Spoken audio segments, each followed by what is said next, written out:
Good morning students. आज हम 7वीं कक्षा की हिंदी में पाठ नंबर 4 कठपुतली पढ़ रहे हैं। यह एक कविता है जो भवानी प्रसाद मिश्र ने लिखी है। पहले हम इसका सारांश पढ़ते हैं। कठपुतली कविता में कवि भवानी प्रसाद मिश्र ने कठपुतलियों के मन की व्यथा को दर्शाया है।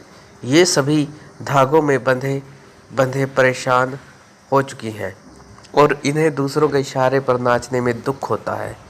इस दुख से बाहर निकलने के लिए एक कठपुतली विद्रोह की शुरुआत करती है। वो सब धागे तोड़कर अपने पैरों पर खड़ी होना चाहती है। अन्य कठपुतलियां भी उसकी बातों से सहमत हो जाती हैं और स्वतंत्र होने की चाह व्यक्त करती हैं। मगर जब पहली कठपुतली पर सभी की स्वतंत्रता की जिम्मेदारी आती है तो वह सोच में पड़ जाती है। तो सरलार्थ पढ़ते हैं।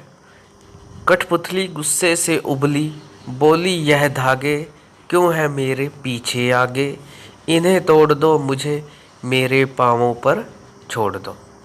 तो प्रस्तुत पंक्तियाँ हमारे हिंदी की पाठ्य पुस्तक वसंत भाग 2 में संकलित कविता कठपुतली से ली गई है। इसके कवि भवानी प्रसाद मिश्र जी हैं। इसमें एक कठपुतली के मनोभाव बताए गए हैं। तो कठपुतली कविता की इन पंक्तियों में भवानी प्रसाद मिश्र ने एक कठपुतली के मन के भावों को दर्शाया है। एक कठपुतली दूसरों के हाथों में बंधकर नाचने से परेशान हो गई है और अब वो सारे धागे तोड़कर स्वतंत्र होना चाहती है और वो गुस्से में कह उठती है कि मेरे आगे पीछे ये धागे क्यों बंधे हैं, इन्हें तोड़ दो और मुझको मेरे पाँव पर छोड़ दो, अर्थात मुझे स्वतंत्र कर दो। वह स्वतंत्र होना चाहती है। सुनकर बोली और कठपुतलियाँ की कहाँ कि हाँ बहुत दिन हुए हमें अपने मन के छंद छुए।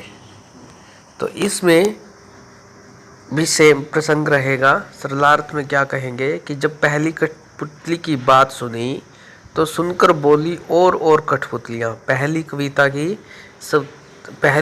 कठपुतली की स्वतंत्र होने की बात सुनकर बाकी शेष सभी कठपुतलियाँ बोली कि हाँ, उसने उनकी हाँ में हाँ मिलाई, सहमत होते हुए कहा कि बहुत दिन हुए, कि हमें बहुत दिन हो गए यहाँ बंधे हुए, दूसरे के इशारे पर नाचते हुए, हमें अपने मन के छंद छुए और हमने अभी तक अपने मन के छंद अर्थात स्वतंत्र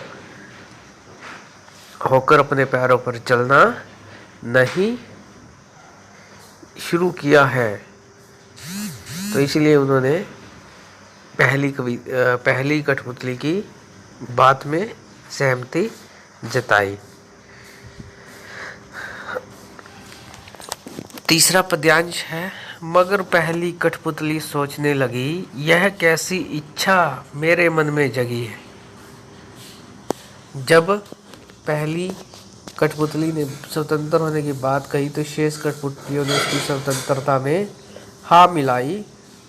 तो यह सब घटनाक्रम देख करके कठपुतली खुद के मन में सोचने लगी कि पहली कविता की अंतिम पंक्तियों में कवि अपनी भवानी प्रसाद मिश्र ने अपनी कठपुतली के मन के असमंजस के भावों को दिखाया है। जब बाकी कठपुतलियाँ पहली कठपुतली की स्वतंत्र होने की बात का समर्थन करती हैं तो पहली कठपुतली सोच में पड़ जाती है कि क्या वो सही कह रही है या वो सही कर रही है, क्या वो इन सब की स्वतंत्रता की जिम्मेदारी अपने ऊपर ले पाएगी, क्या उसकी इच्छा जायज़ है।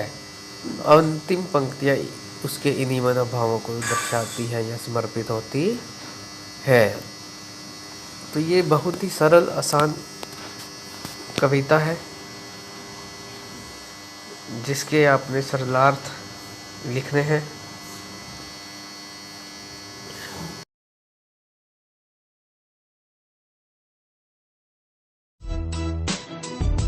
Powered by PK Star 007. Powered by PK Star 007.